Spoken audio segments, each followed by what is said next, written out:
My name is Rob, and I'm a millennial. And I'm Dave, and I'm Gen Z. Weirdly, we've got the same dad.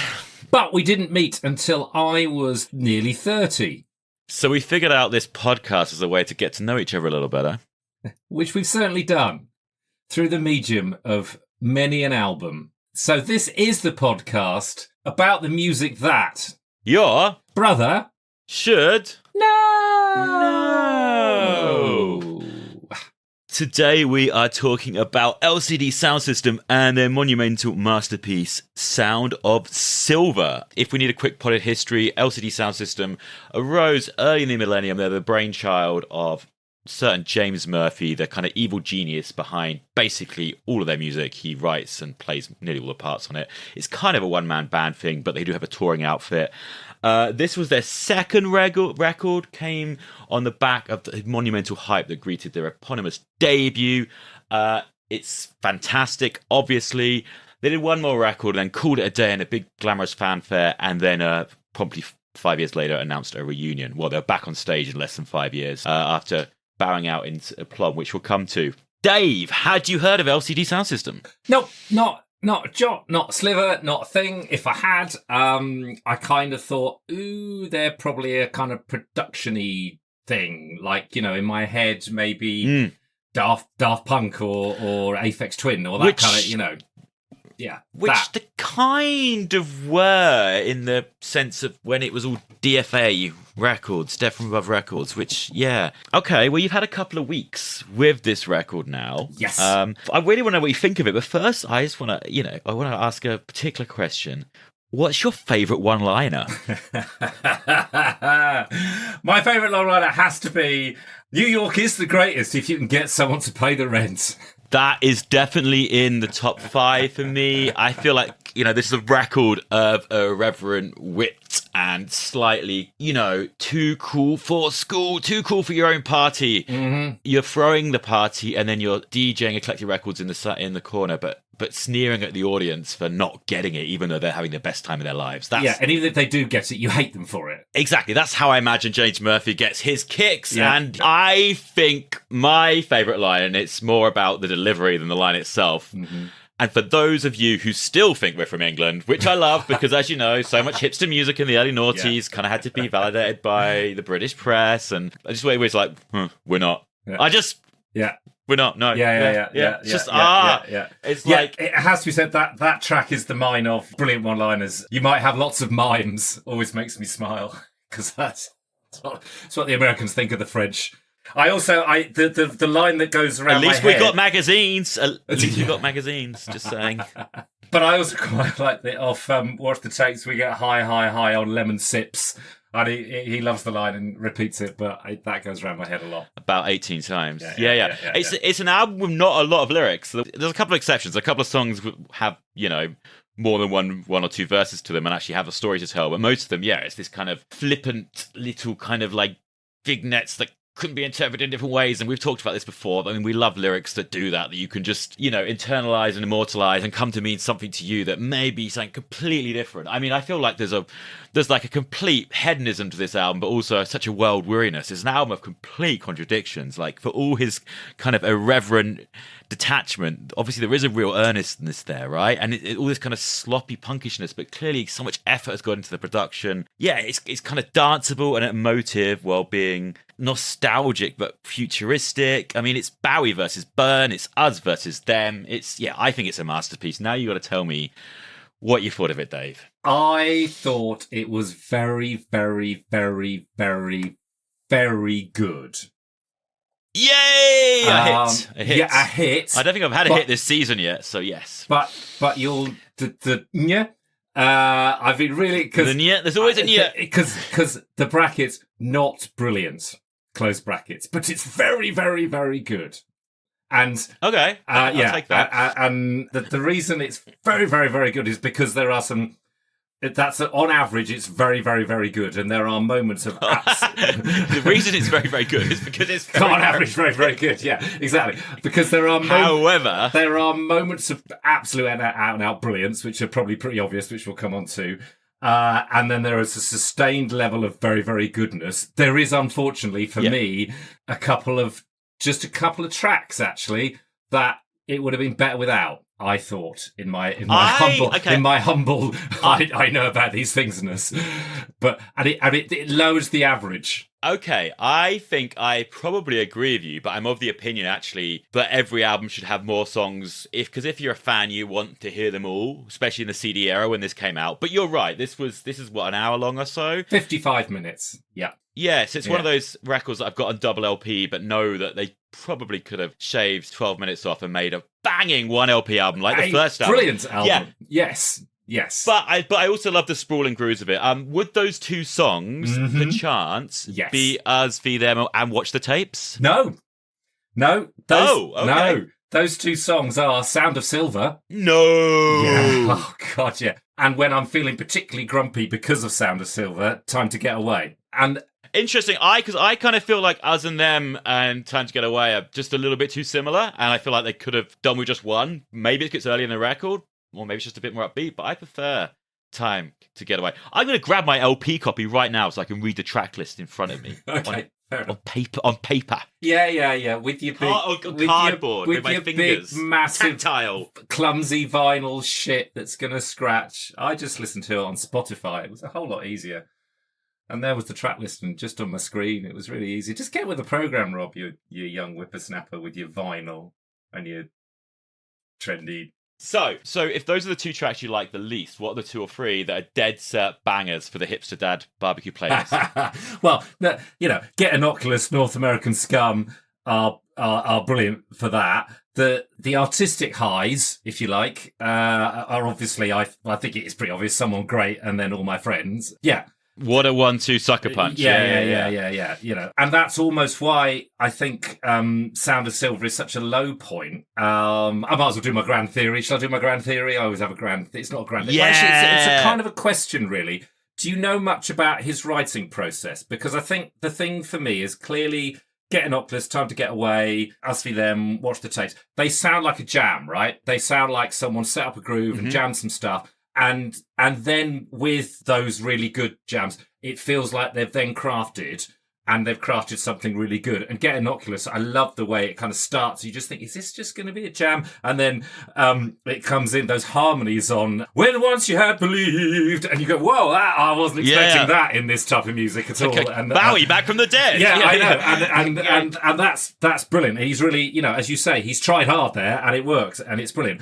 So, and as just a record of really good jams, without those artistic highs of Someone Great and All My Friends, I was into it anyway. I loved all that. I get Time to Get Away, I thought was, say, a little bit lower, but yeah, North American Scum's great. Us v Them, Watch the Tapes, all good. And then, though, you've got those artistic highs as well. The real sucker punch. Yeah, which just takes the album to a whole different level for me.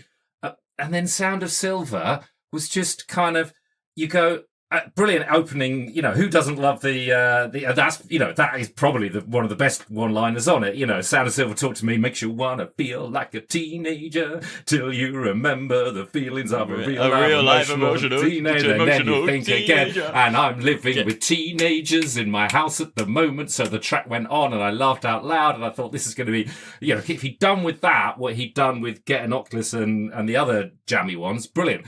But maybe I've listened to it track by track too much and you're in the arc of it. But as a track, it does fuck all. It does that. I mean, no, I think what it is, Dave, is it's the most kind of housey. It's basically a dance track, right? Oh, and but it's there not was this even whole other that. kind of strange to his... No, but there's some really subtle, interesting percussive layers building, and it's quite trancey. It's a great dance floor track. I really enjoy it. It does go on, but that's what those 12 inches are for, to get a groove going. I think the album would be weaker without it, and it would also lack a title. So yeah, could have picked another one. Get an Oculus. That's a good title. North American Scum. They're all good titles. He's good with the title. He's good at saying something very glib, which could be profound, but could be completely throwaway. And it's probably a bit of both. In 10 words or less. Yeah. He's very good at that. Yeah. So okay, shall we talk about the emotional side and then come on to the kind of the innocuous side? Yeah, good idea. Yeah. So there was me enjoying it anyway, and then Someone Great came on. And Blimey, that's a piece of art, and lyrically, actually does. I mean, if you've experienced losing someone close, he nails it. I think. The worst is all the lovely weather, and it keeps coming, and all the work that needs to be done. All that kind of feeling of. It reminded me, that. I'm going to sound, but I do only know this poem because of Four Weddings and a Funeral, the big 80s rom-com. The famous Auden poem, Stop the clocks, cut off the telephone, prevent the dog from barking with a juicy bone. That idea of life does just go on when, don't you get it? That life's going on and I'm having to do all these normal things, but someone great is gone, and that's the real tragedy there. So don't talk to me about dog's need or the work that needs to be done. I just thought he really nailed that, and the lyrics and the music came together very beautifully. Just a brilliant moment, and I imagine people do play that song at their funerals. They bloody well should do. I don't know how did it hit you, but I thought it absolutely took the album from I'm enjoying these funky jams to, whoa, hang on, you got something different there. Well done. That's so interesting. So you've instantly understood it as a song of grief for someone that's passed away. Because I, for a long time, just kind of assumed it was just a breakup song, a very powerful one. But someone great is gone from your life. But then I've fallen onto a new theory, which I'm not necessarily saying I endorse, but there is some evidence there.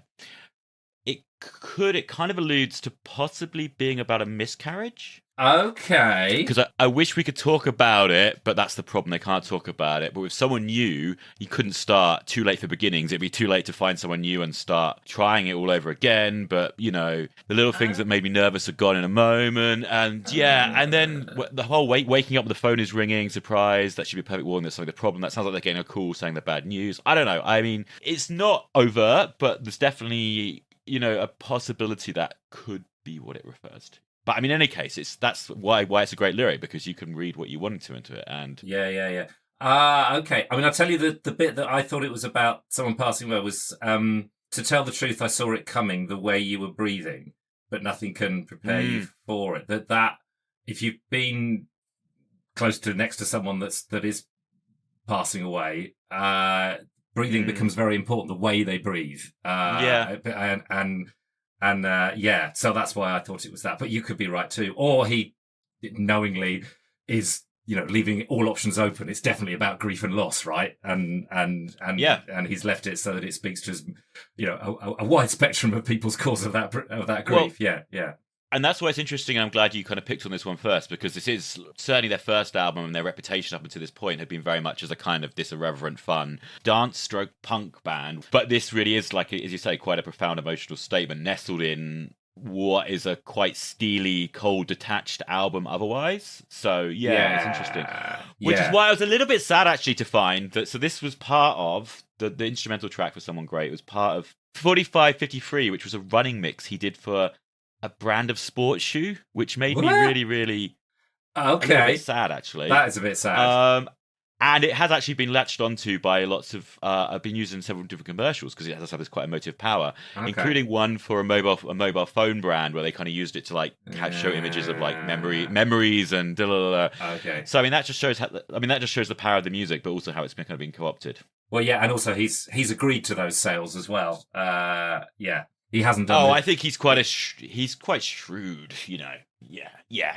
He hasn't done the Jim Morrison, when he finds out the bit in the Jim Morrison film where he finds out that they've used "Come On Baby Light My Fire" as an advert, and he throws his toys out the pram, and because his artistry has been maligned. He's not done that at all. He's gone, no, have it. Don't care what it meant. Give me the bucks. Well, I mean, to be fair, I do think in this day and age, record sales.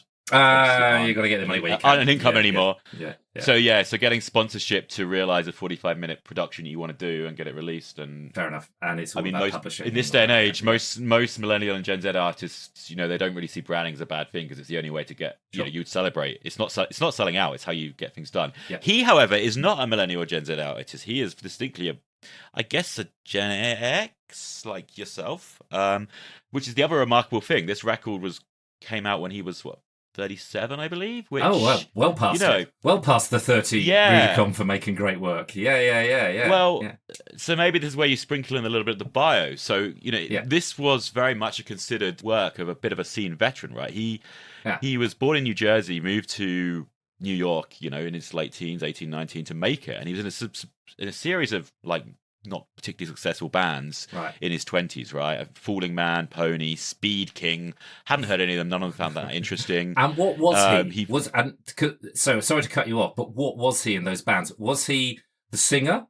Was he the drum? Because I did look on the track listing, just mainly because I was interested about how much of this was real drums and how much of it wasn't. Not that it kind of does matter in terms of some of the jamming of it. And I noticed he played drums on some of the tracks. And vocally, he's really interesting because he's got this innocuous voice that's actually really great. But it's but it's not, grandstandingly Michael Stipe great, different kind of thing. It's just a kind of it's an everyman voice, but it kind of suits everything he's doing. He's very much an anti-front man, but also kind of leans into this. He said something to a magazine once about how, like, he's always described as being kind of like bear-like, and people pick on his weight and say he's a little, he's unshaven, and it's clearly like he could choose to shave. Yeah, I don't know if he's tried to work out, but he's kind of leaning into that. And I think that's actually one of the reasons that the white indie music press fawns over him so much, because he kind of looks like the average music writer. Yeah, no, he looks like me. He's probably about my age. People see themselves in him, so that's slightly gone to seed white liberal musician. Yeah. I can see that. Yeah. So. Yeah. In any case, I don't know what he played in those bands. I think the point was he was teaching himself everything. But alongside this, he was learning to DJ, right? And he actually found more success DJing at parties and playing very eclectic set lists and putting on these parties in New York. And that's when he formed this production company, DFA, with Tim Goldsworthy, the Irish producer. Right.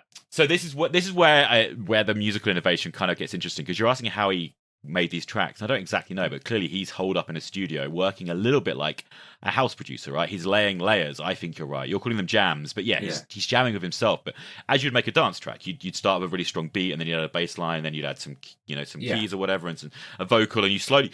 Generally, a lot of house music works the way a lot of LCD Soundsystem music does, particularly Get Innocuous and obviously All My Friends on this, where it's like one layer and then layers are added to it builds an intensity. Yeah. But the groove is constant. Sure. So I think he was very schooled in that. And in this day and age, obviously, genre blur is the new norm. There is no genre in the Spotify age, etc., etc., etc. When he dropped the first single, Losing My Edge, in 2002, which is a masterstroke, I don't know if you've heard it yourself. No, it's a song where he basically arrogantly lists all these moments of music history where he was supposedly present.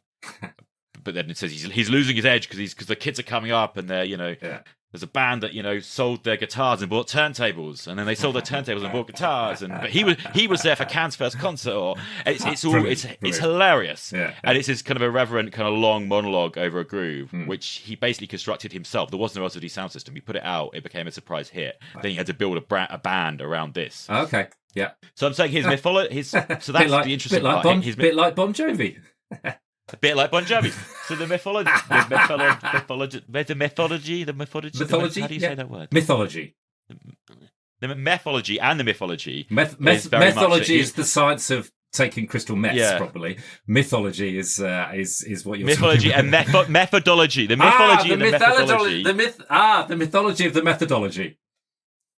The mythology and the methodology is very much that he was strafing these worlds in a way that was not that as done. And you will say, because of course you can hear 70s Bowie and Eno and Talking Heads in a lot of this music. Yeah. I don't think and a lot of probably Duran Duran were doing kind of disco rock, but it was definitely out of fashion. And he was bringing a renewed kind of modern house sensibility to it, and then disco was worming its way in. So I do think there's this kind of dance punk thing certainly did sound very, very fresh. And I think the point was because he was throwing these DJ parties, but then also forming an indie band. Yeah. There was a point where those two cultures were very mixed. And I think the same thing probably happened in the UK in the early 90s with Primal Scream, when the Hacienda crowd met the indie crowd, and these things famously happen. But I think LCD Soundsystem were key in that movement. But actually, what they did before that was he produced the Rapture's first album, which has the song House of Jealous Lovers, and that was a huge hit. And that's kind of where he him and Tim Goldsworthy first perfected this kind of disco punk crossover sound, which it's almost like they had such success with that, he kind of replicated it in his own music. I got you. But it definitely was very fresh to do this. It's essentially indie house music, really, in many places, right? Which is kind of cool. It's house music with guitars and witty lyrics. And an old unshaven dancing man who looks like your dad at the front of the stage. So, yeah. It's definitely what I would think of as kind of dance music with an indie. It's not even an indie edge, with an indie complete. You know, it's a sort of 60% dance music, 40% indie. It's that way round. But what an incredible thing for him to do it in his mid-30s, because he's way past it. He should have dropped this, and it should have been clunkingly uncool and awful, because he's way too old to understand either dance music or indie, because those two genres, by their very distinction, are for people under 25.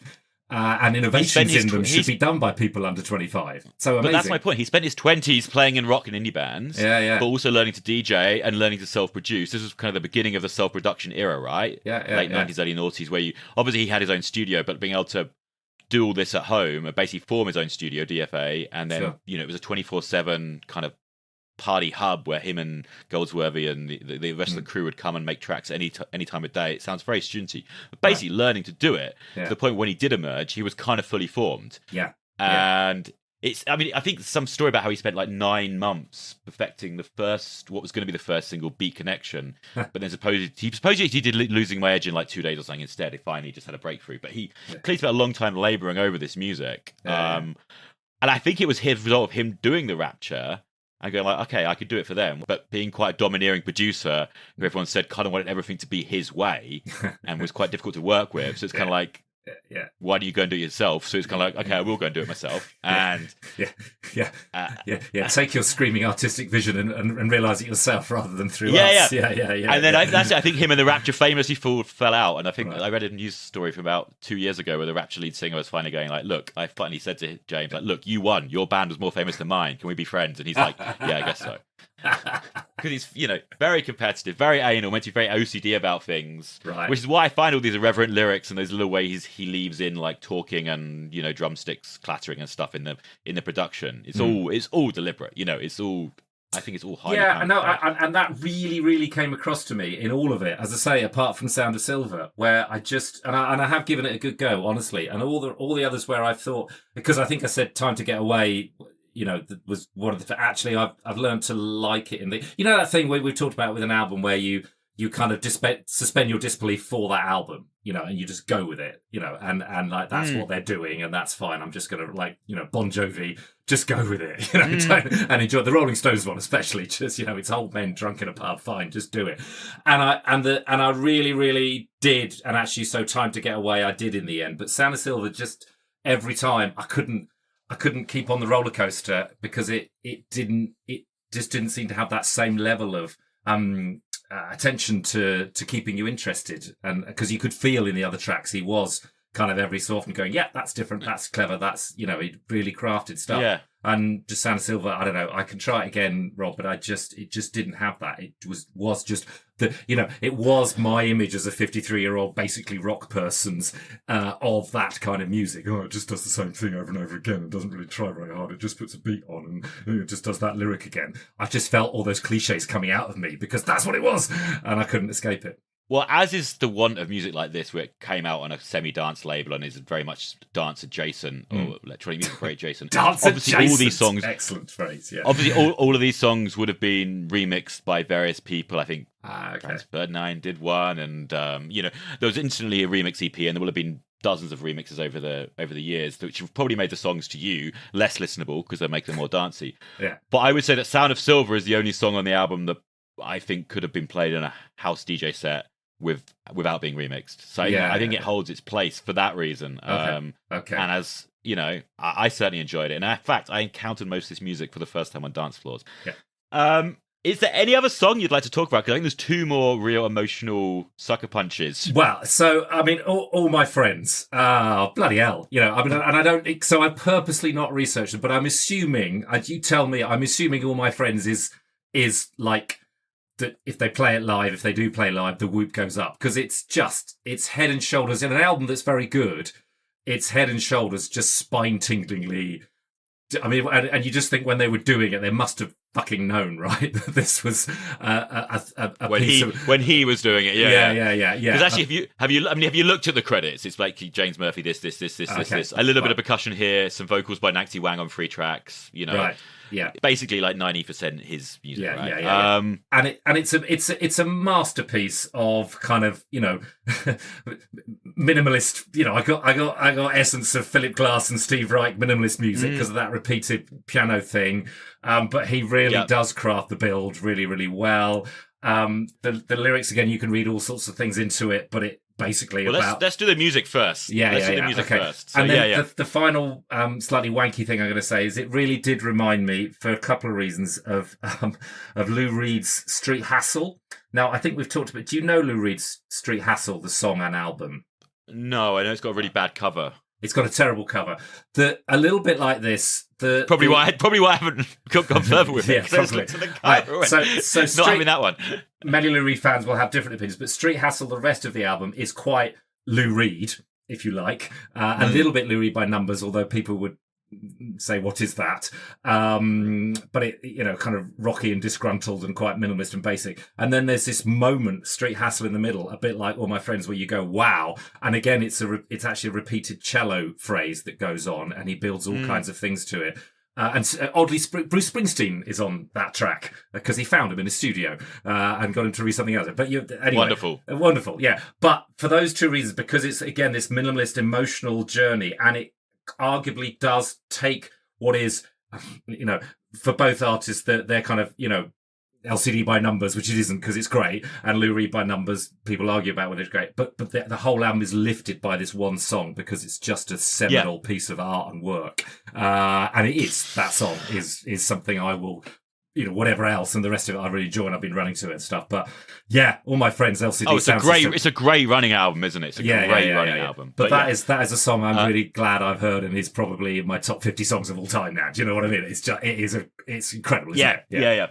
Yeah. So, I mean, the way it's put together, you say, with that nagging, incessant piano, at first you think, what is this boring music? And then it just locks in. And now when you hear the piano, I already get the goosebumps because I know what's coming. That kind of crest. It's like a cresting wave that just never quite breaks. It's like you always think you're on the edge of this beautiful, beautiful moment. And then actually the end is almost kind of peters out, which I also kind of like. It doesn't, because it can never actually meet the promise of this cresting wave.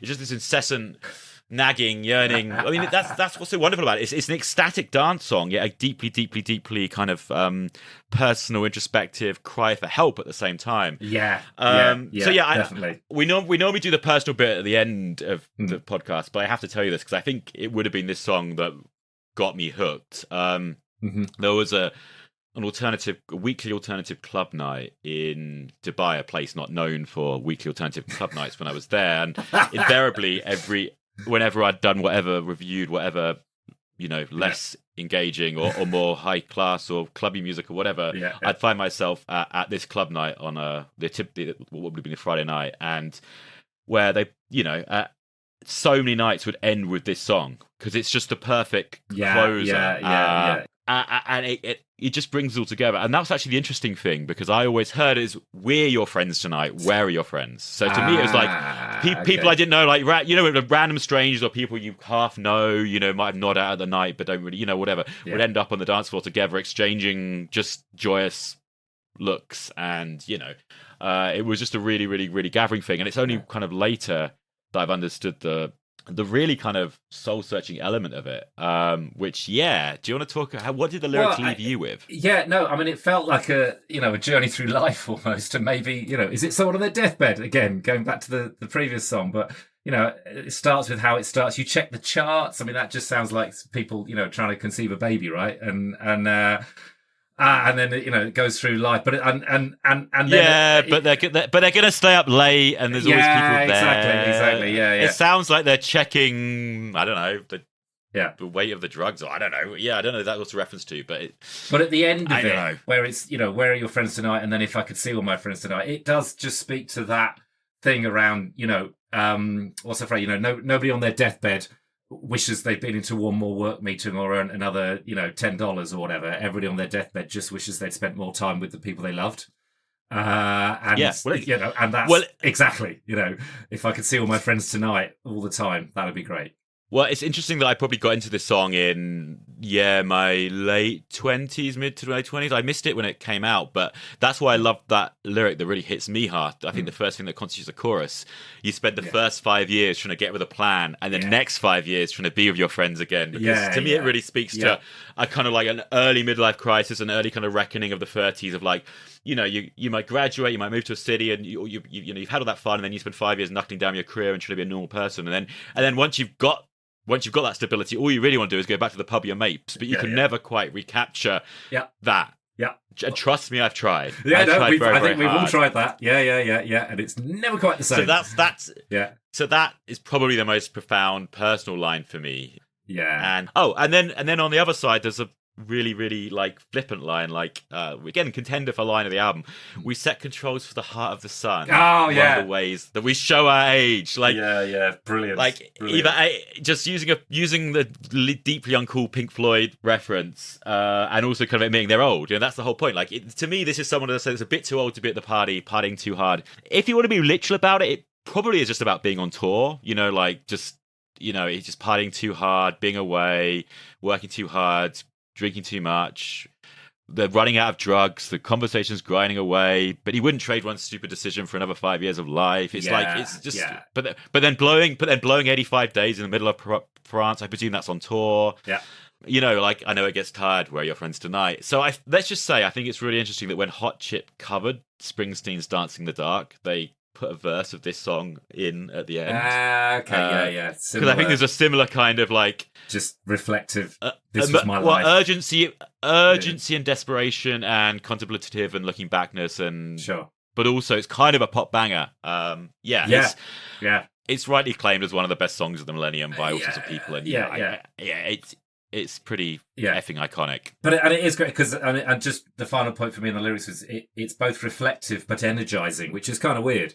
But you kind of it gives you a real sense of warm glow but it makes you go, all right, seize the day, don't waste any more time, get out there and see all your friends tonight, which is great. With a face like a dad and a laughable stand. I had a question. It was here though that I think I'm right in saying up until All My Friends, and I don't. It's programmed drums. It's a perfect album up to there. I actually haven't really thought about it. I suspect a bit of both. I'm sure he's playing to a click, but there's definitely on Time to Get Away. There's definitely like some clanging cowbell and stuff. There is. Okay, I think it's probably. I think there's always a bit of both because he will have. Yeah, he'll be playing with a click. He'll probably start the production with an electronic drum and overdub more, and sometimes take the electronic drum out. Sometimes use both. I think it's all going to be a bit of both, honestly. Yeah, no, I really noticed the rhythm on this one, and the drum I thought was very beautifully natural as well, but driving. So one of the greatest regrets of my career is actually had the chance to interview the drummer Pat Mahoney. All right. And what I didn't ask him was how did you do the drums and All My Friends? Were you doing the diddle? I wish I had, but I think I was probably too hungover after going to Bad House Party the night before. There you go. Oh well. I suppose the other thing we haven't mentioned is North American Scum, which is a really cool track, and lyrically it's, as we said, got all the one-liners. But I actually found myself thinking, you are making it's not just that, it's a socio-political statement. Yes, as well. It's kind of, especially in the post 9/11 era, where I know when I was backpacking around Southeast Asia at that time, and all the Americans would have Canadian flags sewed on their backpacks and stuff because it's like the Americans are they're the nation. Cultural imperialists. It's okay to take the piss out of. Bring McDonald's to the Champs-Élysées. Yeah. But actually, it's kind of not okay always to pound on Americans because they're not all like that. And so I felt there was a little bit of we're taking the piss out of ourselves as a defense mechanism, and we're doing it knowingly because actually, there is a point. You can't generalize about Americans either, but we do all just assume it's okay to say Americans are thick and awful and horrible people, and it ain't. Which is an increasing sentiment I get from the song, as well as all hilarity. and the you can't have parties like they do in Spain or Berlin where they go all night, which is brilliant. It's a highlight song, which is clearly a result of touring the first album and being exposed to all this different dance culture, which you would have been super excited about. And then yeah. And we have to talk about New York, I Love You. What do you make of the closer? Yeah, so really glad it was there because I thought, I'm down with the vibe of all this, structured jamming, and that's great. Us see them and watch the tapes. I think you thought I might find the weakest, but actually I thought they were there was enough in them. There was crafted, and I liked them. And then Sound of Silver did make me go, or is this an album of just too many jams? You said that, yeah. But the reason I say it again is because New York, I Love You comes in and saves the day.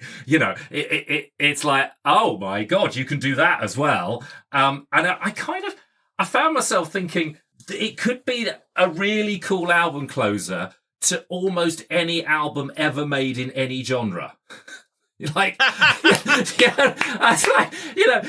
you could close that. You could a rock album, a dance album, a quasi. It was just like, oh, that's a brilliant song, and it's almost, it's kind of genreless, and bit funny, bit regretful. It's a really great song to finish it, and it's almost like a proper song after all that jamming, which is great as well. I loved, again, like the rest of the album, it's so emotionally confused. It's like, you're safe, but you're wasting my time. But you're perfect, don't change a thing. Yeah. The boring collect in the neighborhood bars where he once wants to drink, he means all disrespect by that, but he's still the one pool where he'd happily drown. And I think it's a real... Yeah. Because it's almost like that is, as a Brit looking in, at least, that is New York. It's a city of contradictions. Everyone's glamorizing the 70s, and to a certain extent he is. And now everyone's actually glamorizing the early noughties, where him and the Strokes and the Rapture and Interpol so that were happening. So in any case, that's New York's kind of narrative. Every generation kind of glamorizes the narrative before. So even reading about Patti Smith recently, she was glamorizing kind of the beatniks or whatever, and what's happening in the 60s, and then people came in the 80s glamorizing the loft jazz in the 70s and the Lou Reeds and the Ramones and the rest of it. And I think maybe New York is just destined to live out this exponential gentrification, which ironically, James Murphy could claim to be a part of, because in 2015, after folding the band, he opened a wine bar in Brooklyn. Of course he did. Yeah. In any case, there's no argument that if, after putting out 3 fantastic albums that did do a lot to kind of redefine the face of indie music and win you riches and plaudits alike, if you're then going to wrap it up after barely 5 years, you're going to do a big 4-hour closing concert in Madison Square Garden. Okay, this is you're gonna close the night and therefore your career with I Love You, but you're bringing me down. Yeah. Imagine what a moment that was. Yeah. Incredible. So Rob, what you've said is that this was a short career of LCD. There's 3 albums. Then is that? Where does this sit in the arc of LCD Soundsystem, and kind of where should I go next? Or if there's only 3 albums, I'll just listen to all 3. But what? Yeah, so as I mentioned, the first single was 2002. Then there was a bunch of kind of dance-focused singles, which all kind of got wrapped up on the bonus disc and the bonus tracks of their debut album, Self-Titled 2005. Which is great, and I highly recommend you check it out. It's a lot more irreverent, a lot more thrown together. There's not really so much of a narrative arc. It's just lots of fun, poppy, kind of more trashy dance punk songs. The kind of standout, the hit, was a song called Daft Punk Playing at My House. And it's a very, very silly ditty that just repeats that over and over again. Yeah, that's great. And it's great. And that's why Sound of Silver, there was such a step up, because I think musically it's a lot more developed, a lot more cohesive, but it also has these kind of 3 big emotional statements that we've discussed. Yeah. Then they did one more great album, This Is Happening, which is also super strong. Developed some of the ideas, but I don't think it hits quite as hard as Sound of Silver and doesn't have quite as many highs and lows, but it's still fantastic. So I would probably say go 1, 3. Then, as I mentioned, when they announced that album was coming out in 2010, they already said Robert Murphy declared, that's the end. I've had it, 3 albums in 5 years. Job done. We're done. It doesn't want to be an old rock star, whatever. Big fanfare. So it was kind of a little bit disappointing when, like, 4 years later, they kind of announced they were coming back and playing Coachella, and after this is really our final gig ever. Yeah, their farewell album and DVD, was called like The Long Goodbye. Yeah. Like after all this fanfare, they left it like literally the minimum they could have left it. I mean, 5 years is the time most bands take between albums these days anyway. Yeah. Then they were back. Then they were back playing Coachella, touring, making a lot of money, and then they did cap it with a really, really good fourth album, American Dream, which dropped in 2017, which I think is as strong as This Is Happening, if not stronger. They're all great, honestly. They've not done a bad record. And they've basically continued to tour. And the reason we're doing this podcast now is because they're playing a lot of big festival dates and across Europe. As we speak. Okay. This summer, and they toured last summer. They played All Points East in 2017, 22 versus 40. They just keep going. So Right. I'm a little bit disappointed. We've only had a couple of singles that trickled out in the last 8 years. It is feeling a little bit like a touring juggernaut. Murphy has basically said, look, I could make an album, but it would take me 2 years. Yeah. I don't really have the appetite for right now because I could work on other stuff and clearly go on tour every year or two and make a few million more, which is a little bit disappointing. But I would love to see them live, and I do think that the opportunity to, as you say, experience all my friends amongst a teeming mass of, like-minded, aging yuppies would be wonderful. So, yeah. Sure.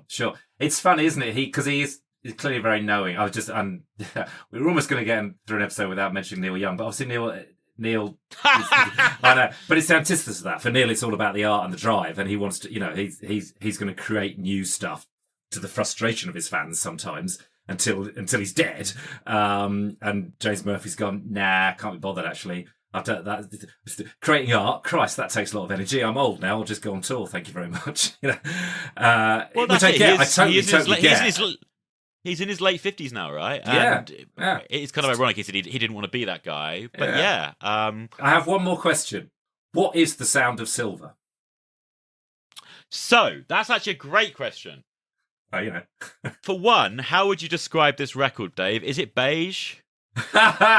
It's very. it is metallic. It's metallic. Yeah, it's bright, it's shiny, and it's very like musical magpie. And what do magpies love? They love tinfoil, right? Okay, yeah. So I think it plays to the shiny, poppy, bristly coolness of the record, and coolness I mean in temperature as well as in its kind of production and aesthetic. Yeah. But also there's another reference. So apparently James Murphy's father used some expression where like after you've got a kid, you're always silver, as in you always put your kid first, would be gold. Okay. So I think it could also be a reference to they'd already got a lot of hype. They're already the hot new dance punk crossover hipster band in the early noughties, and their first album was very well reviewed and made them very cool. So this was always going to be the follow up. It'd always be less hyped and probably expecting to be shat on a little bit.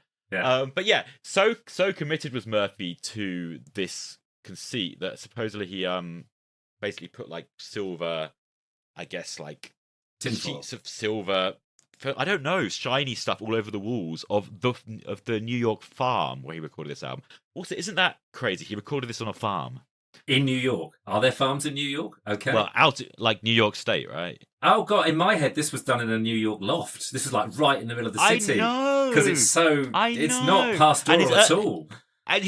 And his early stuff would have been done at DFA headquarters somewhere in Manhattan, right? Like the early singles. But it seems for the first 2 albums, he went to they built this farm. So and what does if you've been to a studio, it's full of that foamy stuff on the walls to do whatever it does acoustically. What the heck does a bunch of tinfoil do on the walls to it? I don't know. No, I lied. The farm was not in. He recorded it in a farm in Massachusetts and some in his studios in New York. Okay, because in my head he was getting up in the morning, walking down Broadway, getting a coffee, nipping into the studio, got to that like proper New York kind of thing going on. But no, he's feeding the goats first. Wow. Okay, fantastic. So I think you've already told me a little bit about how you discovered this and what it meant to you. Is there anything else you want to say about that? I will just say that I totally missed LCD Soundsystem the first time around, probably for the same reason you were put off. The name sound hipster. Yeah. I was allergic to all that kind of. The klaxons were a thing as well. Yeah. All this kind of poser, hipster, whatever stuff what was happening at uni. I was avoiding it all and listening to like the Strokes and the Clash and what have you. It right? didn't sound like real music. Proper rock and roll. That was the thing. Yeah. And it really wasn't until I encountered a lot of this. Definitely Daft Punk was playing my house, and definitely North American Scum, and as I said, all my friends, especially, and no doubt other tunes on the dance floor at this Escape, this indie night I went to pretty much every week, and it's the same venue where I met my romantic partner for life. Aww. You know, at those very trashy 3 a.m. bar bill situations. So I totally discovered this music where it was meant to be heard, and I felt the real sense of community from it, and that's why I obviously went away and discovered them probably 5 years after the event. As in, probably got this album, or maybe even less. Yeah, 5 years. Well, I'm discovering it almost 20 years after the event. So on that note, you've heard how that music touched me in that environment? What would be the ideal listening situation for this album for you? Yeah, I've got kind of two ways. I mean, obviously, as you know, I'm at the age of 53, trying to start going to the gym more. So, and it's definitely great for running to the gym and doing all that kind of thing. But there's something in my head. So in that case, I highly recommend 4533, the dance. Okay. The running mix. But there is a kind of, I've got this image of, because it is weird because it has a warmth to it, but it is very metallic and modern and stuff. And there's just, I haven't even got a fully formed thing, but I feel like I should listen to it wearing some kind of futuristic kind of tracksuit or something in a sort of hygienically sterile laboratory or factory that's producing silicon chips or something. And that sounds weird because there is a warmth to it, but there is, and we're all sitting around. This is what the image in my head. Rob shouldn't share this. You should, and it's all a bit kind of painted white, and everything's very clean, and we're working on something. It's like if my job was making silicon chips, I would listen to this not just because it's interesting and would get me going, but because it would feel like it was the right kind of thing to be making something clean and definite. Like, you wouldn't listen to this while milking a cow because that's organic, but you would listen to this while inventing the next microchip. That is the most inventive answer you've given to that question of any episode so far. So I'm really glad I asked. Okay, good. Well, I'm glad I shared that, because most of the time those things go in my head and I go, nah, don't say that. You'll sound like a complete nutcase, which is fine. Well, you do, but that's why I love it. That's fine. Well, that's okay. Okay. Dave. So that was my last pick of the season. You've got one. What you got to play us out? What is the last album we're gonna hear on season 2? Are going to do, can't remember which one I decided in the end, but it's on here. Sorry, I know it's because there's 4 of them that are brilliant. That one. All right, we are gonna do, well, actually another man that does pretty much everything on his music, but Prince? No, pre that. 30 years before LCD, even, maybe even more than that. Stevie Wonder. Oh yeah. An album called Talking Book. There was, as Stevie Wonder fans will know, at least 4 or 5 classic 70s albums I could have chosen from. We are going to get into Talking Book on our next episode. I'm really glad you picked that one, not Songs in the Key of Life, because it's really long. We'll get into that. I probably would have done, maybe, but we've got a no double album rule, right? Although I found out this is a double album for you, but you know what I mean. I know old-fashioned double. Yeah, old-fashioned double albums are all right? Like Exile would be okay. No. Okay, we're inventing the rule. Anything over an hour seems a bit cruel. Yeah, that seems fair. But Exile is more like 80, but it's 74. So I think it fits on a single CD. But yeah, whatever. Yeah. Cool. Who doesn't need more Stevie Wonder in their life? Exactly. So, if you have been, we are going to leap from LCD Soundsystem to Stevie Wonder, which is in itself, I think, is a fantastic thing. Thanks for listening. Bye.